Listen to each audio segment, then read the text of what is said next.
Hello, everybody. Good evening. This is Dr. Rao Kulusu coming to you from Iowa.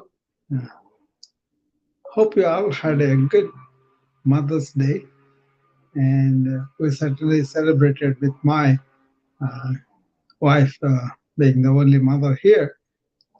So we had a good day that way. So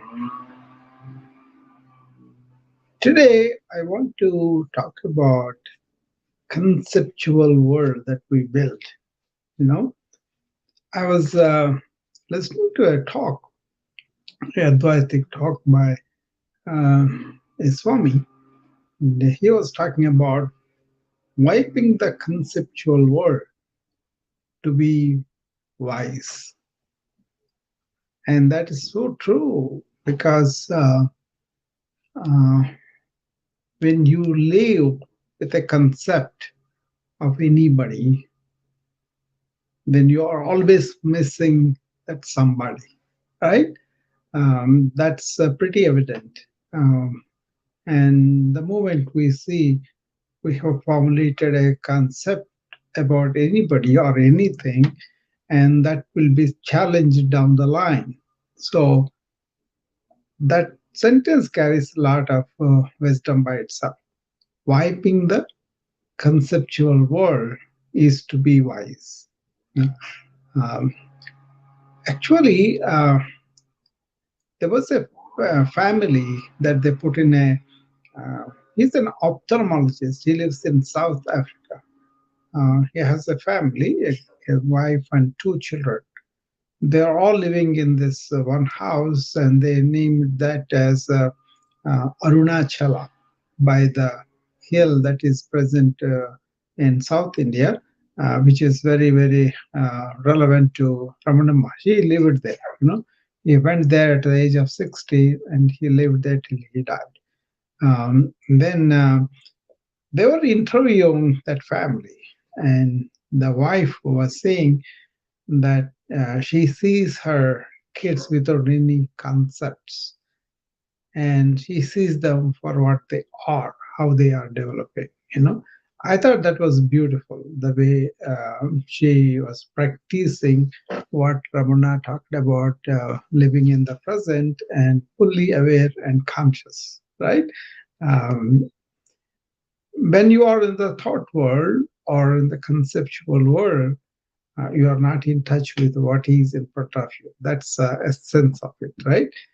So to live life as it is and to live life in the present is to be really not in the thought world of past or the future, right? But in the here live, So that is the life, I think. That's why uh, we always talk about living in the moment, living in the present, and all that, right? So that kind of conceptual world, I think people uh, form them without them knowing that they are doing so. But they will only get that after fact, but not at the time. They were kind of in Hindi. There's what's called koya koya. That means they are engulfed in their thought, and then they were living like that. A lot of people do that, right? We don't see any harm in that. But then um, when your mind is not making these concepts or living by the concept, that energy is different. Okay, that South African woman, when she said, I am here and now in the moment with my children, and I was able to see their tendencies, their own inclinations, their inherent talents, or whatever they were feeling from within. She was able to see them and encourage them and really enhance them.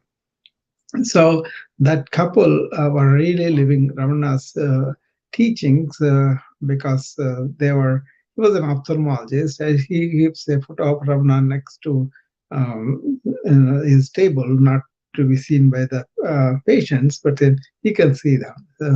But then they were really living in the moment, not in the conceptual world. So it's as practical as that. Anybody can make this wisdom come alive in the present, so long as you are not caught up in your thought world. So that's what I wanted to present today. How can we understand that we are conceptually operating in daily life, and how can we see that and break it? Not too much of reading or lectures or anything, but just see that I'm making a concept about everything and then going by the conception. I know the algorithms, all those things that are going on all over.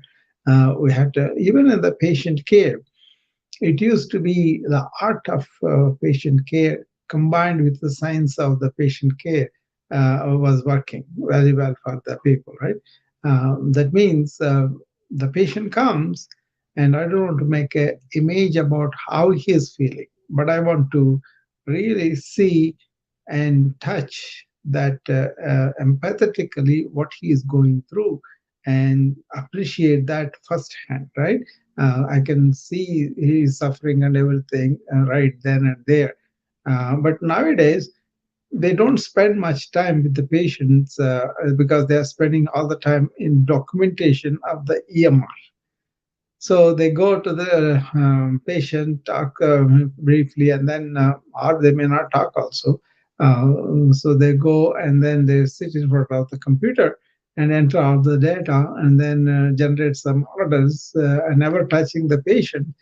They go, and then they may have some algorithm induced order set that comes out, gives this bundle of orders for the illness.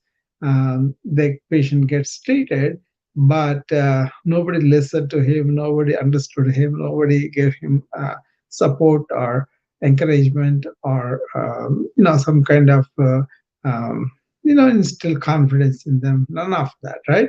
The algorithm spits out what are the things you're going to do for the pneumonia, and then you're going to order that, and the nurse will pick up the orders, the pharmacy will pick up the medications. Everything is done in a very mechanical, without touching the patients, right? This is what is happening. So it's okay as far as scientific facts are concerned. Like a patient has infection, we have to give antibiotic and appropriate and all that. But what about this human experience?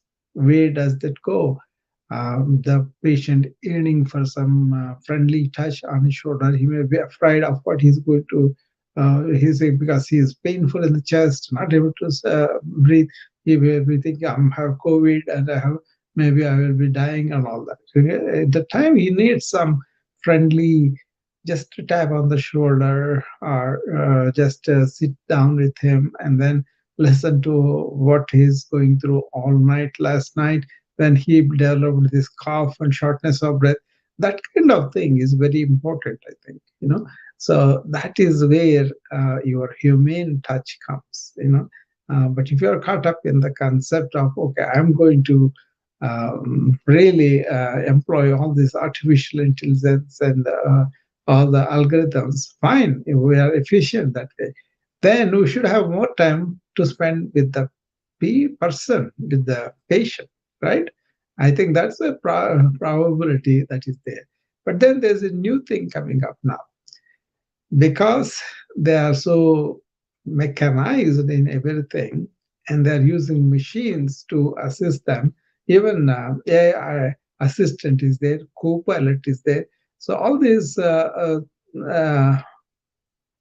advances in artificial intelligence, and yet to come more, they will replace our cognition very well. This is where the white collar jobs are threatened, right?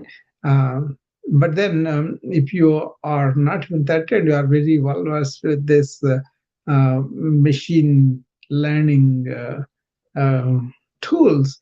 They will do your job in no time. That's true too. But then, what are you going to do with your mind, with yourself? That's where the soft skills come. And that's where the soft skills also help us to interact with the human being who is the patient in front of us. I'm talking about our profession because that's what I relate to, right? But the people who were brought up on art of care and science of care, we kind of blended them together and traveled with them.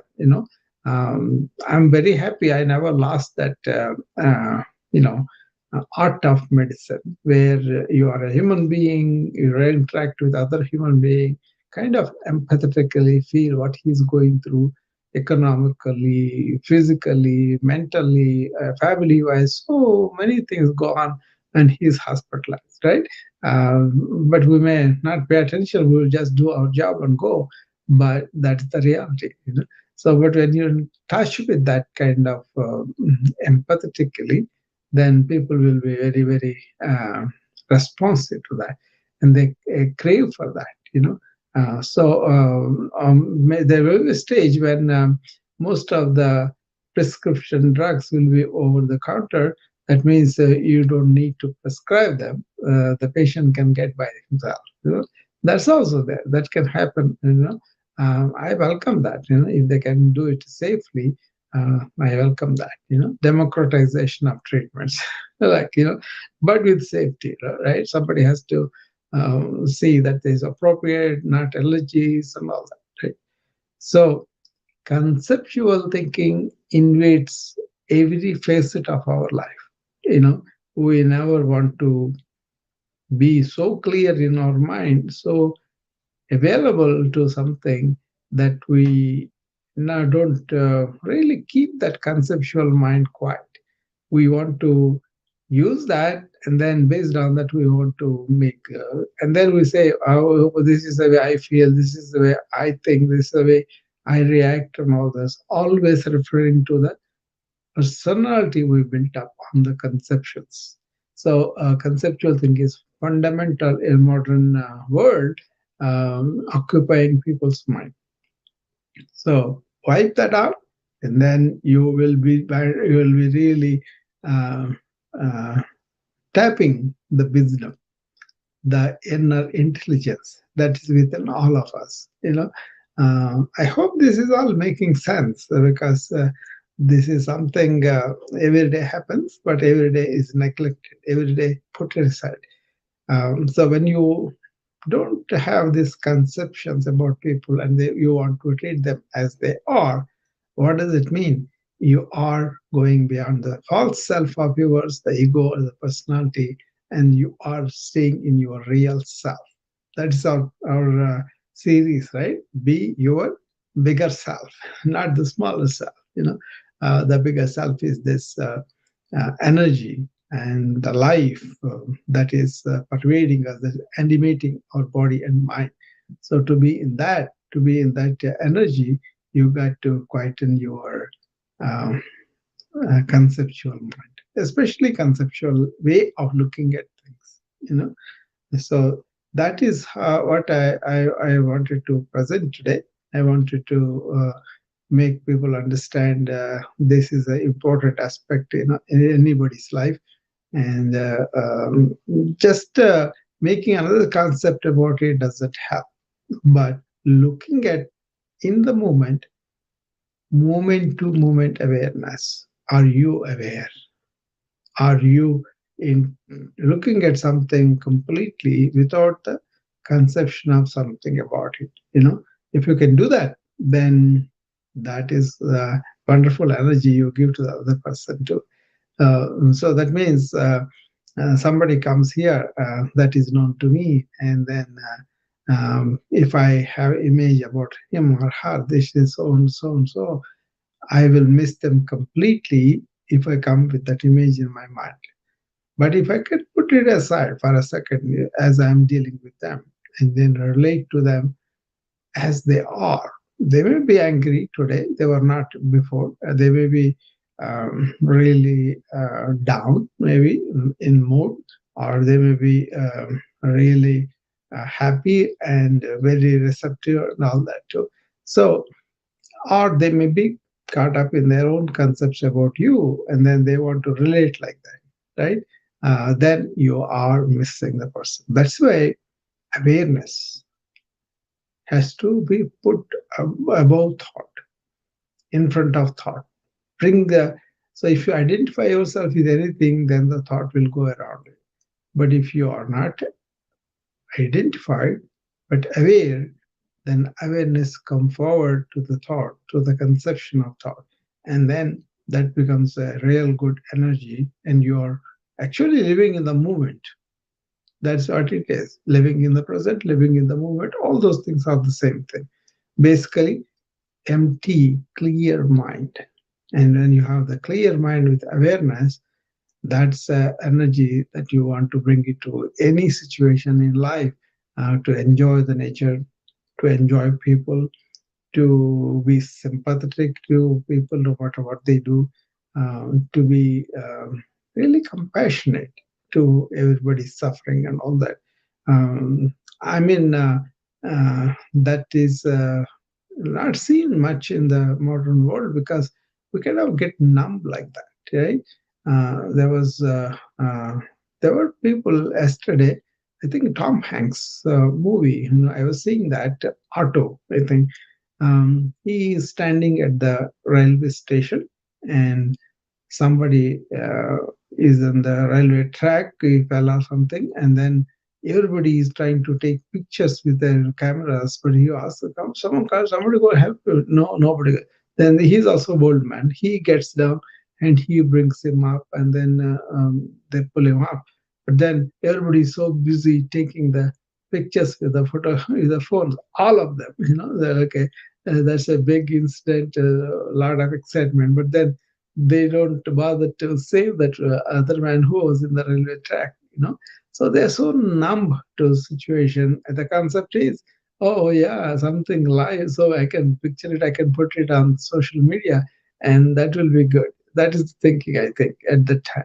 So he was kind of aghast. He says, "Oh, what are you doing? Let's go and help him." And he goes down and helps that person to come out and all that. So it's a uh, tale of the current times. The people are so incensed about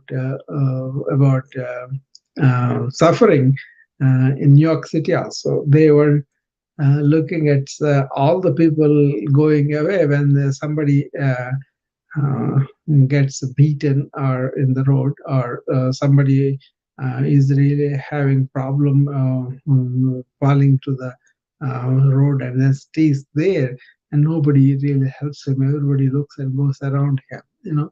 So people have become so numb and so insensitive to what's going on. The same thing can be carried on in regular relationship with anybody. When you see somebody, all your conception overcrowding you, where is your empathetic self? Where is your real caring, compassionate self?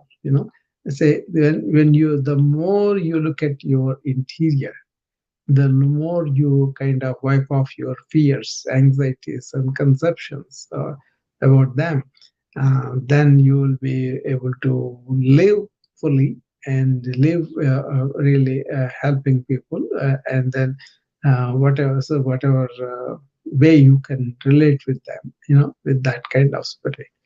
So that's what I always wanted to talk about conceptions with people.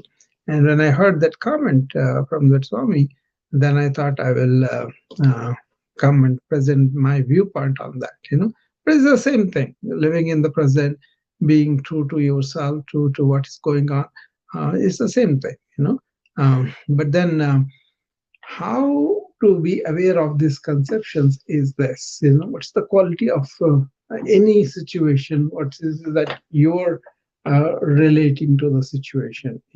Are you coming from your own patterns of thought, or are you coming with energy that is beyond the thought? That's where the awareness comes. When you are in the present aware, your energy is much different than when you're coming from your own preconceived notions, right? That's what the conception is. So those notions are there, and then lots of times political movements are moved by that, and then political, you know, posturing is happening because of that. And then the politicians, that's why they hide what they don't want us to see very well compared to, um, uh, you know, what's the truth, right? We come to know about the truth later on because they are very cleverly, intelligently hide that, and then we kind of come into the contact with what they're talking about. Okay. So live in the present, live in life, live with awareness, and then wipe the world of conceptions so that you can touch that magic of wisdom, which can really fulfill your own life. You don't have to advertise to anybody, but your own reactions, your own interactions with people, with things, with events will take a radical change because you have brought in the radical inward movement within you, right? So you don't want to be caught up with somebody else saying, okay, these people are like this, all these particular country people are like this, or this. Just because Chicago has violence in the south, when I was in Chicago living at the time. I went to India to visit, and then somebody came to me asking, "Where are you living in USA?" I said, "Chicago." Oh, there all the gangsters are there. Everybody's killing them. But I was living in the south suburbs, very peaceful. I never had any incident for the 8 years I was there. So it's kind of concepts, right? And I'm thinking of everything is like Al Capone. So they remember only that, nothing else. But I loved Chicago because I loved the lake, I loved the Cubs, I loved the Bears, and NBA team Bulls. Bulls were having a very good run at the time. So we had a good time going there and watching them sometimes. Otherwise, on the TV and all that. Some games I could watch them. They were fantastic. Michael Jordan was an example in excellence, right? So it was great to see the run to the championships and all that. Again, the Bulls team had this Phil Jackson, right? And he was a Zen enthusiast. So he kind of takes everything coolly. And then he made Michael Jordan, Pippen, and other people, all the people sit down and really meditate before the games. And they were laughing in the beginning. But then later on, they found out because he made them do, they were able to stay with each ball as they scored and then immediately turned it off, whether they made it a good shot or missed the basket, whatever. They were devoid of the result because they were back on the defense right away. So they were following the process, not the end result. Okay, not result oriented. Even though they want to win, they want to do all that, but on the court, what they did was the Zen. They were very focused on what they are doing and what they want to do, and they were not really push off by the result either this way or that way. They enjoyed it after they like it, but then this process was happening. I knew about it, and there were interviews made, and then I kind of remember this because I'm into this, right? Into meditation, Eastern Zen philosophies, and all that. I know about it. There was a great book I read at the time. It's called Art of Maintaining the Motorcycle. That's a Zen book. Check it out if you guys have you know, that's a very great book. It tells you how you maintain your body, your mind, your life. That's akin to how do you do as a motorcycle. Okay. I know about them because my elder brother used to have a scooter, Vespa, they call it. Okay. And then he was a military man, so he did everything very meticulously. So I was his pet. I was a very small child. There is like a 16 years difference between him and me. So I grew up under him. So he said, "Come on, let's go and clean up this Vespa." And the way he did was he did oiling, he did all of that. But then he cleaned up everything. Then he applied some cream-like thing and to polish it.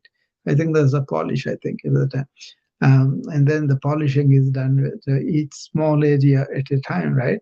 And the whole thing is done. At the end of it, you could see how clean and sparkling the scooter was. So that is the going to the nitty gritty and each part and doing all of that. The same thing you do with your body and with your mind. Go into your thoughts, your feelings, your reactions, your concepts, your uh, pent up beliefs, fears, all that, right? When you go through all of them and then come out with a uh, clarity and a clear mind that is oscillating with awareness, that's a different energy completely. What says you are already, you know, stuck up in some kind of thought patterns, and then you are not even aware that you are coming from a thought pattern like an algorithm in the EMR, right?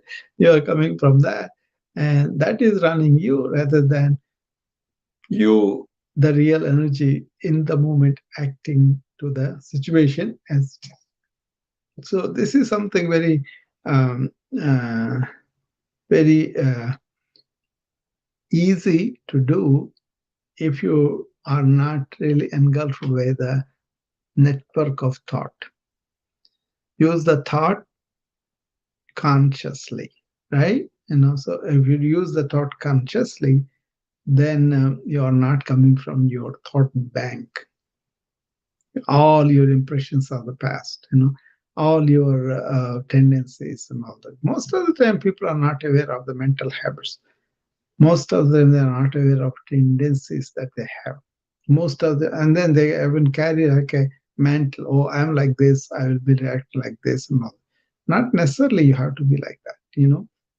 But as you practice meditation, as you practice silence, as you understand there are dimensions beyond thought, then you will be able to look at that in a different angle completely. You don't have to have anything, you will have peace of mind. You don't have anything, you are a rich person because internally you don't have any desires to acquire, to covetousness. That's not there. You may have some things, but then you will stop at some point and say, I don't need anything. I can just be silent and be quiet and be happy. There are people like that. That is possible. Okay, so if you are caught up in the concepts, if you are acting according to them, you may only react to the consequences, not at the moment the concept is in operation. Okay, because you're so fast, so quick, and then you before you think about it, your belief this guy is a bad guy will come. That's a conception you made about him, but he might have transformed himself. He may be doing very well, right?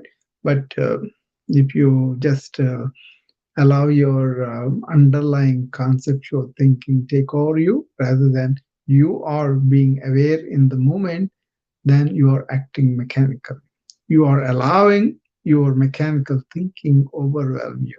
Okay, so that is where the tragedy is. The more you are unconscious about your conceptions and your put up together thoughts, then the more they will be operating, the more they become standard. Now, somebody was talking about anything happened in the past because they can't let it go, so they're always um talking about their trauma that happened a long time ago, but unfortunately they reinforced it by recollecting it again and again. And that becomes a conceptual thought that is embedded in you and that takes its own neuronal path. And the moment something comes along that rakes it up, that activates it, they go through the whole emotional pain again. That is a tragedy. Whereas if you can let it go and okay, it has happened, and then you cannot do anything. You may be wise to not to repeat the mistake, whatever you did, or you may just forgive people so that you are unburdened, you feel better, right? So that is how living in the present helps you to really not to overlive, live again and again the same thing that happened in the past. Okay, everybody thinks the trauma that they had has to be validated by everybody, has to be accepted by everybody, whereas they themselves living it in their own mind. You know, let it go. It happened, and what can you do about it? That kind of attitude is very difficult to cultivate, and you have very strong conceptions aided by unconscious thinking. That's why think consciously, think about now, here, what is happening, and that's very, very easy, to do that. And then let it go. Don't hang on to the experience or result. Then you will be giving more strength to the conceptual thinking. Okay, so this is why they said wiping off all conceptual word in you, you will be tapping the wisdom. So that's what I heard this morning, and I was motivated to come and share that with you guys and see what you all think about that. If you have any, there's some people on the Wisdom app. If anybody wants to come up, you're more than welcome and come and share with me what you think about this. Then anybody else on the clubhouse also can come up and talk to me about it. So we usually do an hour of talk every evening. Today I started around 5:45, I think. Now it is almost 32 minutes on the timer here. There's a timer on the Restream video stream, right? So I can see that. So we spent half an hour on this. So I see some people on the Wisdom app. If anyone wants to come up, you're more than welcome. So somebody sent a message here. Lacey.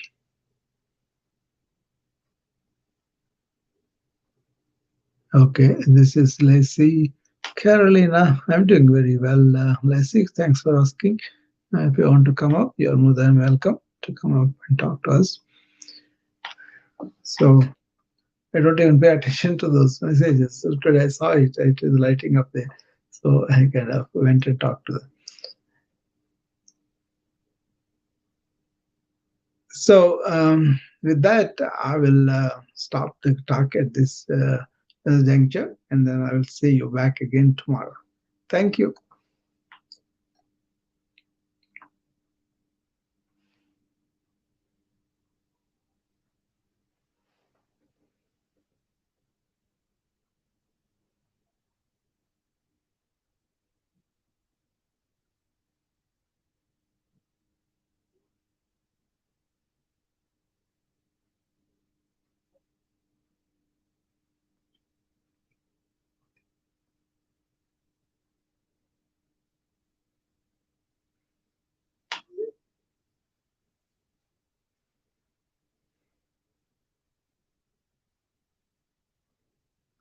Against somebody else.